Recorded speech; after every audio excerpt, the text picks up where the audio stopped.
folks, I'm Kurt Wiegel. This is Game Geeks. Every once in a while, we like to take a trip down what I like to call Nostalgia Boulevard, where one of the things we've always tried to do is give you stuff that is current, that is available, that you can go out and get your hands on if you'd like to. A couple episodes ago, we did the Fantasy Trip series, which is, while it's become available again in a modernized form, really had a lot of memory, nostalgia feel to it, and that's something I think we're going to come back to every once in a while for Game Geeks here. Today, what I want to talk to you about is a setting book for a first edition Dungeons & Dragons game. Now, that goes back quite a ways. For those of you who remember the early days of D&D, you had really the wacky gonzo-ness that was the original Greyhawk. With no disrespect intended to Mr. Gygax, it was very strange. It was sort of a loose confederation of ideas to let you stretch from dungeon to dungeon to dungeon, most of which were stocked like the world's weirdest game of let's make a deal. I mean, think about it. Behind door number 1, 5,000 gold pieces. Door number 2, instant death. Door number 3, 3 very large barrels of honey and 4 giant bees. Roll for initiative. Around the end of first edition and the beginning of second edition, they decided to try to start tying some of these ideas together.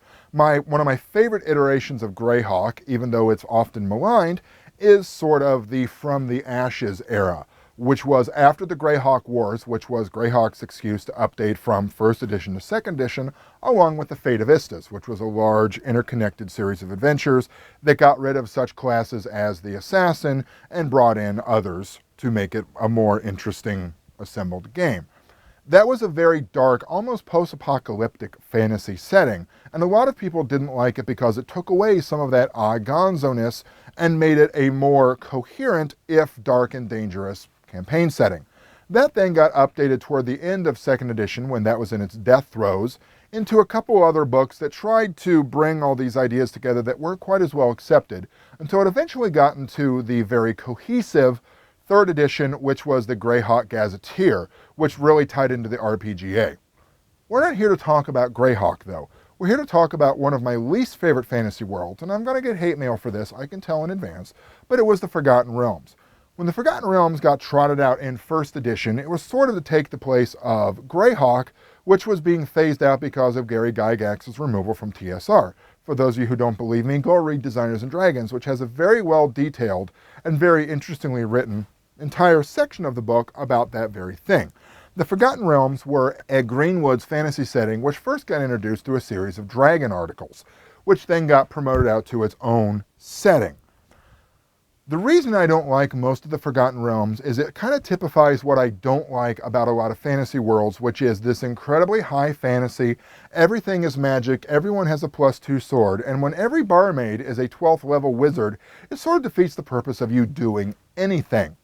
Had a lot of very high-level NPCs that got involved very intimately in adventures, both from the fiction lines. I can't tell you how many times in those first books that Elminster popped up and everything but the Moonshae, to the adventures where you would run into these NPCs. Don't get me wrong, Greyhawk had their share of high-level NPCs as well, but there was a built-in reason that they didn't do anything. The Circle of 8, which was all 20-plus level wizards, had their ideas of just maintaining a certain level of neutrality with the universe. Well, as with all rules, there are exceptions. Wiegel's axiom number 0 of life. My favorite corner of the realms are here, in the Bloodstone lands, which were first introduced from the H series of adventures, which were 4 high-power level adventures that both tied in the battle system game of the time, which was the first real stab at mass combat and integrating it into role-playing, and basically you got the opportunity to go into the abyss, steal something from Orcus, and then, oh, and by the way, you go and kill Tiamat as just a little side piece of this. Very high-level adventure, and it was really their first attempt at something like that.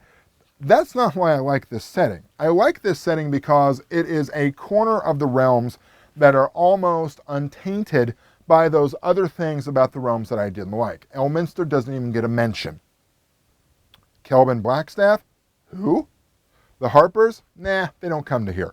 So this is a corner of the world that is insulated from a lot of what I didn't like about the realms. This is also a post-war, just fought off the big bad guy setting where there's a lot for your NPCs to do. The thing that's really unique about this, in my opinion, is the fact that the back cover actively lies to you. This is written by R.A. Salvatore, who wrote the Icewind Dale books that then went on to metastasize to become the thing that I don't like about Drizzt, which is he's everywhere. It says this is the setting for the Icewind Dale books, which it's not.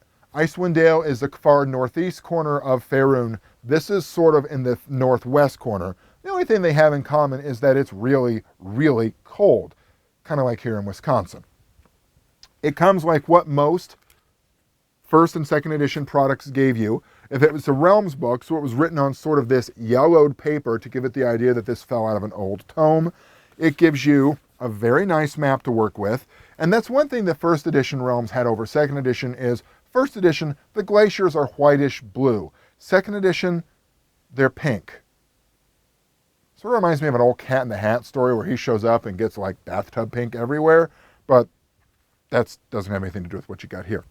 Breaks down the setting for you, which is sort of this, everything needs to be rebuilt.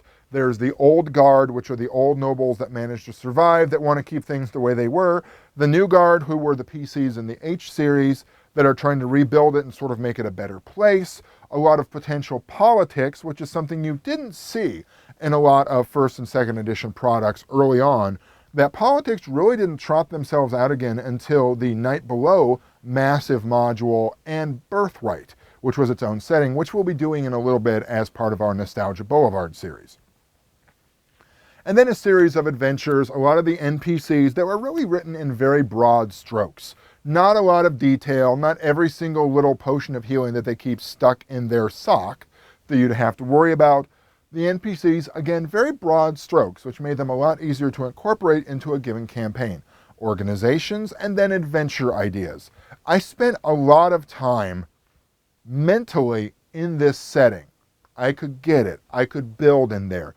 The Dale Lands never really did it for me. The Moonshays were so very Celtic that you couldn't get that smell out no matter how hard you tried. This was my ideal setting.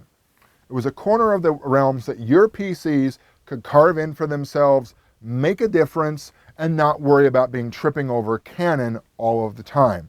It's also worth noting that this corner of the realms didn't get a whole lot of attention after that. Only recently did Salvatore write a book or two, using Drizzt, in this region for you to interact with. So I really like this, and every once in a while I break this out just to sort of give myself warm, fuzzy memories. The one thing I'll point out about the cover is there's two things I really like about this cover. One, it's very clear that that wizard or cleric or whatever he is about to eat that sword. It doesn't matter what he's got going on. He's going to be force-fed that sword. And secondly, if you look closely, there's rust on that armor. You almost never see that in any fantasy art. Like, you know, women wearing clothes. You never see rust on what people have. Everything's always shiny and made out of aluminum or titanium, I guess, and not really steel. That's why this cover, again, the fact that it's set in a very, very cold place, kind of does it for me. We'll see more of Nostalgia Boulevard in the future as we sort of revisit things from the past that we dearly loved, but we're kind of going to stay with a lot of our new, current, and interesting for the gamers out there. For Game Geeks, I'm Kurt Wiegel. Good day and good gaming.